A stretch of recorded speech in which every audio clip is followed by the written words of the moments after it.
இன்றைய முக்கிய செய்திகள். குற்றவாளி யாராக இருந்தாலும் தயவு தாட்சணியம் இன்றி நடவடிக்கை. அண்ணா பல்கலைக்கழக பாலியல் வன்கொடுமை விவகாரத்தில் ஸ்டாலின் உறுதி.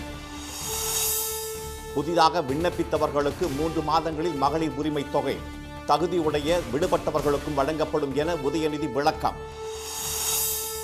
கர்நாடகாவில் அங்கீகாரம் இல்லாமல் மனைகளாக மாற்றப்பட்ட விவசாய நிலங்கள். ஆதார் இணைப்பின் போது அம்பலமான அதிர்ச்சி தகவல்கள். வணக்கம். வணக்கம். அண்ணா பல்கலைக்கழக பாலியல் வன்கொடுமை விவகாரத்தில் குற்றவாளி யாராக இருந்தாலும் தயவு தாட்சண்யமின்றி நடவடிக்கை எடுக்கப்படும் என முதலமைச்சர் திரு மு க ஸ்டாலின் உறுதியளித்துள்ளார். சட்டப்பேரவையில் இன்று கேள்வி நேரம் முடிந்ததும் அண்ணா பல்கலைக்கழக வளாகத்தில் மாணவி ஒருவர் பாலியல் வன்கொடுமை செய்யப்பட்டது தொடர்பான ஒத்திவைப்பு தீர்மானம் சிறப்பு கவனஈர்ப்பு தீர்மானமாக எடுத்துக் கொள்ளப்பட்டது. தீர்மானத்தின் மீது பேசிய புரட்சி பாரதம் கட்சி தலைவர் திரு ஜெகன்மூர்த்தி, தமிழ்நாடு வாழ்வுரிமை கட்சி தலைவர் திரு வேல்முருகன், கொங்கு நாடு மக்கள் தேசிய கட்சி தலைவர் திரு ஈஸ்வரன், மதிமுக உறுப்பினர் டாக்டர் சதன் திருமலைக்குமார், இந்திய கம்யூனிஸ்ட் உறுப்பினர் திரு மாரிமுத்து, மார்க்சிஸ்ட் உறுப்பினர் நாகை திரு மாலி ஆகியோர் குற்றவாளி மீது கடுமையான நடவடிக்கை எடுக்க வலியுறுத்தினர். விடுதலை சிறுத்தைகள் கட்சி உறுப்பினர் திரு சிந்தனை செல்வன், அண்ணா பல்கலைக்கழகம் ஆளுநரால் நிர்வகிக்கப்பட வேண்டிய வளாகம் என்பதால் இந்த விவகாரத்திற்கு அவரே பொறுப்பேற்க வேண்டும் என்றார். அடுத்து பேசிய பாஜக உறுப்பினர் திரு காந்தி, யார் அந்த சார் என்பதை கண்டுபிடிக்க வேண்டும் என வலியுறுத்தினார். இதுபோன்ற சம்பவங்கள் எங்கும் நடைபெறாத வகையில் அரசு கவனம் செலுத்த வேண்டும் என பாமக உறுப்பினர் திரு ஜி கே மணி கேட்டுக்கொண்டார். இந்த பாலியல் வன்கொடுமை சம்பவத்தை விட அதனை அரசியலாக்குவது மிக கொடுமையானது என காங்கிரஸ் சட்டமன்ற குழு தலைவர் திரு செல்வ பெருந்தகை தெரிவித்தார். தொலைக்காட்சியை பார்த்து பிரச்சனையை தெரிந்து கொள்ளும் முதலமைச்சர் தற்போது இல்லை என்றும், யார் தவறு செய்தாலும் நடவடிக்கை எடுக்கும் முதலமைச்சர் உள்ளதாகவும் அவர் கூறினார். அடுத்து பேசிய எதிர்க்கட்சி துணைத் தலைவர் திரு ஆர் பி உதயகுமார், பெண்கள் பாதுகாப்பில் அரசு அலட்சியமாக செயல்படுகிறதோ என்ற சந்தேகம் எழுந்துள்ளதாக தெரிவித்தார். இதற்கு பதிலளித்து பேசிய முதலமைச்சர், பாதிக்கப்பட்ட மாணவிக்கு சட்டப்படி நியாயத்தை பெற்றுத் தருவதை விட அரசுக்கு வேறு எந்த நோக்கமும் இல்லை என்று கூறினார். பிற்பகலில் மாணவி அளித்த புகாரின் அடிப்படையில் மறுநாள் காலையிலேயே குற்றவாளி ஞானசேகரனை காவல்துறை கைது செய்துள்ளதாக அவர் தெரிவித்தார். முதல் தகவல் அறிக்கை கசிந்ததற்கு காரணம் தேசிய தகவல் மையம்தான் என அந்த அமைப்பு கடிதம் வழங்கியுள்ளதாக திரு ஸ்டாலின் சுட்டிக்காட்டினார். முதல் தகவல் அறிக்கை வெளியானதை வைத்து யார் அந்த சார் என்ற கேள்வி கேட்கப்படுவதாக கூறிய அவர், அது யாராக இருந்தாலும் தயவு தாட்சண்யமின்றி நடவடிக்கை எடுக்கப்படும் என்று உறுதியளித்தார். முதல் தகவல் அறிக்கை வெளியானதை வச்சுட்டு யார் அந்த சார் அப்படின்னு கேட்குறீங்க. மாண்புமிகு உயர்நீதிமன்ற உத்தரவுப்படி நியமிக்கப்பட்ட சிறப்பு புலனாய்வு குழு தான் இப்போ இந்த புகாரை விசாரிக்கிறாங்க. கைது செய்யப்பட்ட குற்றவாளி குண்டர் சட்டத்தின் கீழ் சிறையில் அடைக்கப்பட்டிருக்கிறார். இந்த புலன் விசாரணையில் வேறு யாராவது குற்றவாளி இருக்காங்களான்னு தெரிய வந்தால், அது யாராக இருந்தாலும் சரி, மீண்டும் மீண்டும் சொல்கிறேன், அது யாராக இருந்தாலும் சரி, அவங்க மேல தயவு தாட்சணமே இல்லாம காவல்துறை கடுமையான நடவடிக்கை எடுக்கும். இதை இந்த அவைக்கு 100% உறுதியோடு நான் சொல்லிக்கொள்கிறேன். அரசியல் ஆதாயத்திற்காக மலிவான செயலில் மீண்டும் மீண்டும் ஈடுபட வேண்டாம் என்றும், யார் அந்த சார் என்பதற்கு ஆதாரம் இருந்தால் நீதிமன்றம் அமைத்த விசாரணை அமைப்பிடம் சமர்ப்பிக்கலாம் என்றும் முதலமைச்சர் கூறினார். பெண்கள் பாதுகாப்புக்கு எவ்வளவு முக்கியத்துவம் கொடுக்கப்படுகிறது என மக்களுக்கு நன்றாக தெரியும் என்றும், வீண் விளம்பரம் எடுபடாது என்றும் அவர் தெரிவித்தார். இந்தியாவிலேயே பெண்களுக்கு பாதுகாப்பான மாநகரங்களின் பட்டியலில் முதல் 10 இடங்களுக்குள் சென்னையும் கோவையும் உள்ளதாக திரு ஸ்டாலின் சுட்டிக்காட்டினார். பொள்ளாச்சியில் ஒரு கும்பல் 2 ஆண்டுகளாக பல பெண்களுக்கு பாலியல் வன்கொடுமை செய்த போதும் அப்போதைய முதலமைச்சர் சார் ஆட்சியில் நடவடிக்கை எதுவும் எடுக்கப்படவில்லை என்ற அவர், பொல்லாத ஆட்சிக்கு சாட்சியே பொள்ளாச்சி சம்பவம் என கூறினார். சிபிஐ விசாரணையில் பொள்ளாச்சி சம்பவம் முழுவதும் அதிமுகவினரால் நடத்தப்பட்டது என தெளிவாக கூறப்பட்டுள்ளதாகவும் முதலமைச்சர் குறிப்பிட்டார்.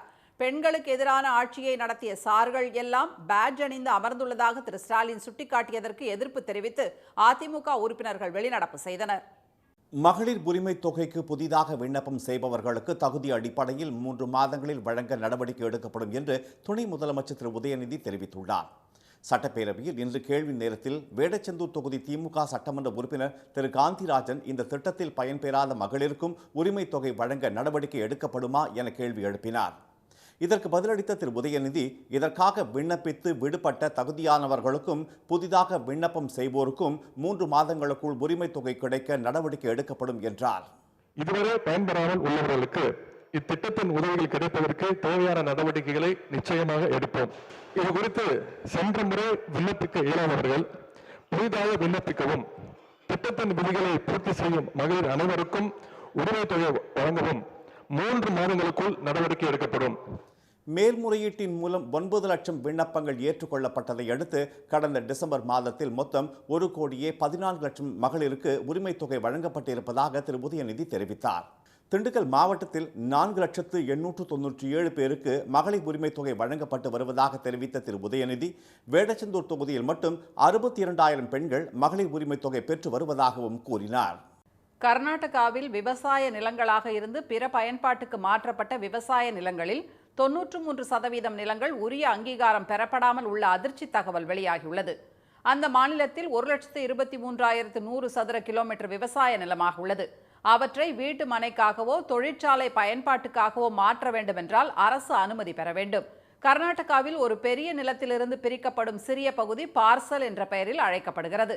இந்த பார்சல் நிலங்களுக்கான உரிமை கோரல் பிரச்சனைகள் அதிகம் எழுந்ததால் நில உரிமையாளர்களின் ஆதார் எண்களை இணைக்க சித்தராமையா அரசு உத்தரவிட்டது. அப்பணிகள் முடிவடைந்துள்ள நிலையில் அந்த நிலங்களில் சுமார் 72 லட்சம் பார்சல் நிலங்கள் உரிய அங்கீகாரம் பெறாமல் விற்பனை செய்யப்பட்டுள்ள அதிர்ச்சி தகவல் வெளியாகியுள்ளது. இது பற்றி கருத்து தெரிவித்த கர்நாடக வருவாய்த்துறை அமைச்சர் திரு கிருஷ்ண பைரே கவுடா, பெங்களூரு ஊரக பகுதிகளில் மட்டும் 13,000 ஏக்கர் பரப்பளவு எந்த விதிகளும் கடைபிடிக்காமல் லே அவுட் போடப்பட்டுள்ளதாக கூறினார்.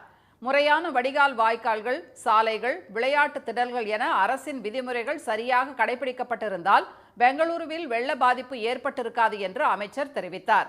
இந்த சட்டவிரோத நடவடிக்கைகள் பற்றி இதுவரை ஆட்சியில் இருந்த அரசுகள் கண்டுகொள்ளாமல் இருந்திருப்பதாக வேதனை தெரிவித்த அவர், பெரும்பாலான விவசாய நிலங்கள் வீடுகள் கட்டவே பயன்படுத்தப்பட்டிருப்பதாகவும் குறைவான நிலங்களே தொழிற்சாலைகளுக்கு பயன்படுத்தப்பட்டுள்ளதாகவும் கூறினார். இந்நிலையில் இந்த பிளாட்டுகளில் 51% நில உரிமையாளர்கள் தற்போது உயிருடன் இல்லை என்பது தெரிய வந்துள்ளது. உரிமையாளர்கள் இல்லாத காரணத்தால் அந்த நிலங்கள் போலி ஆவணங்கள் மூலம் விற்பனை செய்யப்பட்டிருக்கலாம் என்று கருதப்படுவதால் அவை குறித்து உடனடியாக ஆய்வு செய்ய கர்நாடக வருவாய்த்துறை உத்தரவு பிறப்பித்துள்ளது. அடுத்தடுத்து வெளியாகி வரும் நில அங்கீகார சர்ச்சை கர்நாடகாவில் பெரும் பரபரப்பை ஏற்படுத்தியுள்ளது. டங்ஸ்டன் சுரங்க திட்டத்திற்கு தமிழ்நாடு அரசு ஒருபோதும் அனுமதி அளிக்காது என அமைச்சர் திரு தங்கம் தென்னரசு திட்டவட்டமாக தெரிவித்துள்ளார். சட்டப்பேரவையில் இன்று மதுரை அரிட்டாப்பட்டி டங்ஸ்டன் சுரங்கம் தொடர்பான சிறப்பு கவனஈர்ப்பு தீர்மானத்தின் மீதான விவாதத்துக்கு நிதி மற்றும் மனிதவள மேம்பாட்டுத்துறை அமைச்சர் திரு தங்கம் தென்னரசு பதிலளித்து பேசினார். அப்போது கனிமவள சட்ட திருத்த மசோதாவை அதிமுக உறுப்பினர் திரு தம்பிதுரை மாநிலங்களவையில் ஆதரித்து பேசியதே இப்பிரச்சனைக்கு மூல காரணம் என்று அவர் கூறினார். தமிழக அரசு தொடக்க முதலே இந்த திட்டத்திற்கு எதிர்ப்பு தெரிவித்து வருவதாகவும் அரசியல் ஆதாயத்திற்காக தற்போது அதிமுக குளிர்காய நினைப்பதாகவும் அமைச்சர் தெரிவித்தார். இதற்கு எதிர்ப்பு தெரிவித்து அதிமுகவினர் அமளியில் ஈடுபட்ட நிலையில் இப்பிரச்சனை தொடர்பாக திரு தம்பிதுரை ஏற்கனவே விளக்கம் அளித்துள்ளதாக எதிர்க்கட்சி துணைத் தலைவர் திரு RP உதயகுமார் கூறினார். அப்போது குறுக்கிட்ட முதலமைச்சர் திரு ஸ்டாலின், கனிமவள சட்ட திருத்த மசோதாவை மாநிலங்களவையில் திரு தம்பிதுரை ஆதரித்து பேசியதை மறுக்கிறீர்களா என கேள்வி எழுப்பினார். மறுத்தால் அதற்கான ஆதாரத்தை சமர்ப்பிக்க தயாராக உள்ளதாக அவர் தெரிவித்தார். மதிப்புக்குரிய தம்பிதுரை அவர்கள் அந்த அவையில பேசி ஆதரித்து பேசியிருக்கிறார். இது உண்மை. இல்லை என்று மறுக்கிறீர்களா? அது இல்லை என்று சொல்கிறீர்களா? மறுக்கிறீர்களா? அப்படி பேசவில்லைன்னு சொன்னால் அது வளர்த்து விட்டு பேச வேண்டிய அவசியம் இல்லை. ஆதாரத்தோடு நான் சபாநாயகரை கொடுக்கிறேன். நீங்கள் இல்லை என்று சொன்னால் ஆதாரம் சொல்லுங்கள், அதற்கு பெரும் முடிவு எடுக்கலாம். பின்னர் பேசிய திரு தங்கம் தென்னரசு, டங்ஸ்டன் சுரங்க திட்டத்துக்கு தமிழ்நாடு அரசு ஒருபோதும் அனுமதி அளிக்காது என திட்டவட்டமாக கூறினார். நம்முடைய மாண்புமிகு முதலமைச்சர் அவர் முதலமைச்சராக இருக்கிறவரை ஒரு பிடி மண்ணை கூட அங்கே இருந்து எடுப்பதற்கு தமிழ்நாடு அரசு நிச்சயமாக அனுமதிக்காது என்பதை நான் இங்கே திட்டவட்டமாக உங்களிடத்தில் தெரிவித்து, டங்ஸ்டன் சுரங்க திட்டத்துக்கு எதிராக சட்டப்பேரவையில் ஏகமனதாக தீர்மானம் நிறைவேற்றி மத்திய அரசுக்கு அனுப்பி வைத்துள்ளதாகவும் திரு தங்கம் தென்னரசு சுட்டிக்காட்டினார். பல்கலைக்கழக மானிய குழுவின் விதிகளில் திருத்தம் செய்யப்பட்டிருப்பது இந்தி திணிப்பு போல பாஜகவின் கொள்கையை திணிப்பதற்கான செயல் என மாநிலங்களவை அதிமுக உறுப்பினர் திரு CV சண்முகம் கண்டனம் தெரிவித்துள்ளார். விழுப்புரத்தில் செய்தியாளர்களிடம் பேசிய அவர், துணைவேந்தர்களை நியமிக்க ஆளுநருக்கே அதிகாரம் என விதியை திருத்தியதன் மூலம் மாநில உரிமை பறிக்கப்பட்டிருப்பதாக கூறினார். உயர்கல்வித்துறையிலே எடுக்கிற இந்த நடவடிக்கைக்கு என்ன காரணம்? மறைமுகமாக செய்து கொண்டிருந்த இந்தி திணிப்பு, அந்த மத்திய அரசாங்கத்தினுடைய கொள்கைகளை நேரடியாக இன்றைக்கு இந்த அதிகாரங்களை எல்லாம் UGC மூலமாக எடுத்துக்கொண்டு ஒரு கவுன்சிலராக தேர்வு செய்வதற்கு தகுதியில்லாத ஒரு நபர்களை, தேர்ந்தெடுக்கப்படாத ஒருவரை ஆளுநராக நியமித்து தேர்ந்தெடுக்கப்பட்ட மக்கள் பிரதிநிதிக்கு அதிகாரத்தை அவருக்கு உயர்கல்வி முழுக்க இந்த அதிகாரத்தை வழங்குகிறது. மாநில அரசுகள் மற்றும் பல்கலைக்கழகங்களின் தன்னாட்சியை பறிக்கும் வகையில் பல்கலைக்கழக மானிய குழு இல்லாத அதிகாரங்களை எடுத்துக் கொள்வதாக பாமக நிறுவனர் மருத்துவர் ராமதாஸ் கண்டனம் தெரிவித்துள்ளார். புதிய விதிகளை பின்பற்றாவிட்டால் பட்டம் வழங்கும் உரிமையும் அங்கீகாரமும் பறிக்கப்படும் என்று மானியக் குழு மிரட்டி அத்துமீறக்கூடாது என்றும் அவர் கூறியுள்ளார். துணைவேந்தர் தேடுதல் குழுவில் மாநில அரசின் பிரதிநிதி இடம்பெற வேண்டும் என்ற விதிமுறையை நீக்கியிருப்பது மாநிலங்களின் உரிமைகளை பறிப்பதாகும் என்று மதிமுக பொதுச் செயலாளர் திரு வைகோ கண்டித்துள்ளார். RSS சித்தாந்தம் கொண்டவர்களை நியமிப்பதன் மூலம் பாட புத்தகங்களில் வரலாற்றை திரிப்பது, கல்வியை வணிகமயமாக்குவது உள்ளிட்ட சூழ்ச்சி திட்டங்களை நடைமுறைப்படுத்தவே புதிய விதிமுறைகள் கொண்டு வரப்பட்டுள்ளதாக தமிழக வாழ்வுரிமை கட்சி தலைவர் திரு வேல்முருகன் கூறியுள்ளார். இனி வருவது செய்தி துளிகள். இஸ்ரோ புதிய தலைவர் திரு வி நாராயணனுக்கு வாழ்த்து தெரிவித்துள்ள முதலமைச்சர் திரு மு க ஸ்டாலின், குமரி மாவட்டத்தில் எளிய பின்னணியில் பிறந்து அரசு பள்ளியில் படித்து உதவியாளர் நிலையில் இஸ்ரோவில் பணிக்கு சேர்ந்த அவர் தலைமை பொறுப்புக்கு உயர்ந்திருப்பதற்கு பின் எத்தகைய ஆர்வமும் கடின உழைப்பும் இருக்கும் என்பதை எண்ணி வியக்காமல் இருக்க முடியவில்லை என்று கூறியுள்ளார். உலக அரங்கில் இந்தியாவின் பெருமைக்கு காரணமான சந்திரயான், ஆதித்யா, ககன்யான் உள்ளிட்ட விண்வெளி ஆய்வு திட்டங்களில் பங்களித்த அவரது தலைமையில் புதிய உயரங்களை இஸ்ரோ தொடும் என்றும், அவரைப் போல மேலும் பல தமிழ்நாட்டு மாணவர்கள் சாதனையாளர்களாக உருவாக அது ஊக்கமளிக்கும் என்றும் திரு ஸ்டாலின் கூறியுள்ளார். எதிர்ப்புகளுக்கிடையே கடந்த 17ஆம் தேதி மக்களவையில் அறிமுகம் செய்யப்பட்ட ஒரே நாடு ஒரே தேர்தல் மசோதாக்கள் தொடர்பான நாடாளுமன்ற கூட்டுக்குழுவின் முதல் கூட்டம் இன்று நடைபெற்றது. ஒரே நாடு ஒரே தேர்தல் சட்ட விதிகள் குறித்து அதிகாரிகள் இதில் விளக்கம் அளித்ததாக தகவல் வெளியாகியுள்ளது. 39 பேர் கொண்ட இந்த குழுவின் தலைவராக பாஜக உறுப்பினரும் முன்னாள் சட்ட அமைச்சருமான திரு பி சௌத்ரி நியமிக்கப்பட்டுள்ளார். ஈரோடு மாநகராட்சி அலுவலகத்தில் ஈரோடு கிழக்கு தொகுதி இடைத்தேர்தலுக்காக தேர்தல் கட்டுப்பாட்டு அறை திறக்கப்பட்டுள்ளது. அடுத்த மாதம் 5ஆம் தேதி வாக்குப்பதிவு நடைபெறும் என தேர்தல் ஆணையம் நேற்று அறிவித்த நிலையில் அத்தொகுதியில் தேர்தல் நடத்தை விதிகள் உடனடியாக அமலுக்கு வந்தன. தேர்தல் கட்டுப்பாட்டு அறையில் தேர்தல் தொடர்பான புகார்கள் மீது நடவடிக்கை எடுப்பது, பறக்கும் படையினர் பறிமுதல் செய்யும் பணம், பரிசு பொருட்களை ஒப்படைப்பது உள்ளிட்ட பணிகள் நடைபெறும்.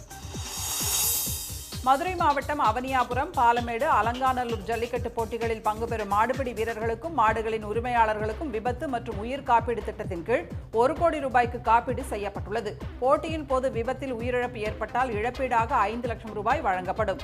அவனியாபுரம் ஜல்லிக்கட்டை அரசு நடத்துவதால் மாவட்ட நிர்வாகம் சார்பாக காப்பீடு செய்யப்பட்டுள்ளது. ஆண்டிப்பட்டி அருகே புதிய கூலி உயர்வு ஒப்பந்தம் போட வலியுறுத்தி 8வது நாளாக டி சுக்கலாபுரத்திலும் 4வது நாளாக சக்கம்பட்டியிலும் விசைத்தறி தொழிலாளர்களின் வேலைநிறுத்த போராட்டம் தொடர்ந்து நடைபெற்று வருகிறது. 50% கூலி உயர்வு, 20% போனஸ் உள்ளிட்ட 12 அம்ச கோரிக்கைகளை அவர்கள் வலியுறுத்தி வருகின்றனர். இதனால் தினமும் 50 லட்சம் ரூபாய் அளவுக்கு காட்டன் சேலை உற்பத்தி பாதிக்கப்பட்டுள்ளது. HMPV வைரஸ் பரவலை தடுக்கும் நடவடிக்கையாக ஈரோடு மாவட்டம் அந்தியூர் அருகே தமிழக கர்நாடக எல்லையான பர்கூர் மலைப்பகுதியில் காய்ச்சல் தடுப்பு முகாம் அமைக்கப்பட்டுள்ளது. வரட்டுப்பள்ளம் வன சோதனைச் சாவடியில் ஆரம்ப சுகாதார நிலையம் அமைத்துள்ள இந்த முகாமில் கர்நாடகாவிலிருந்து வரும் அனைவருக்கும் அங்கு காய்ச்சல் பரிசோதனை மேற்கொள்ளப்படுகிறது.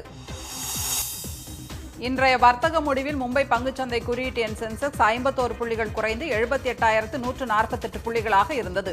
தேசிய பங்குச்சந்தை குறியீட்டு எண் நிஃப்டி 19 புள்ளிகளை இழந்து 23,689 புள்ளிகளாக நிறைவடைந்தது. சென்னையில் இன்று ஆபரண தங்கம் விலை சவரனுக்கு 80 ரூபாய் அதிகரித்து ஒரு சவரன் 57,800 ரூபாயாகவும், கிராம் 7,225 ரூபாயாகவும் உள்ளது. வெள்ளி விலை மாற்றமின்றி ஒரு கிராம் 100 ரூபாயாக உள்ளது. மீண்டும் இன்றைய முக்கிய செய்திகள். அண்ணா பல்கலைக்கழக மாணவி பாலியல் வன்கொடுமை விவகாரத்தில் குற்றவாளி யாராக இருந்தாலும் தயவு தாட்சண்யமின்றி நடவடிக்கை எடுக்கப்படும் என முதலமைச்சர் ஸ்டாலின் உறுதியளித்துள்ளார். கர்நாடகாவில் அங்கீகாரம் இல்லாமல் மனைகளாக மாற்றப்பட்ட விவசாய நிலங்களில் 93% நிலங்கள் உரிய அங்கீகாரம் பெறப்படாமல் உள்ள அதிர்ச்சி தகவல் வெளியாகியுள்ளது. இத்துடன் இந்த செய்திகள் நிறைவடைந்தன. மீண்டும் சன் டிவியில் செய்திகள் காலை 7:30 மணிக்கு. செய்திகளை உடனுக்குடன் தெரிந்து கொள்ள QR கோடை ஸ்கேன் செய்து சன் நியூஸ் வாட்ஸ்அப் சேனலில் இணைந்திருங்கள். வணக்கம். வணக்கம்.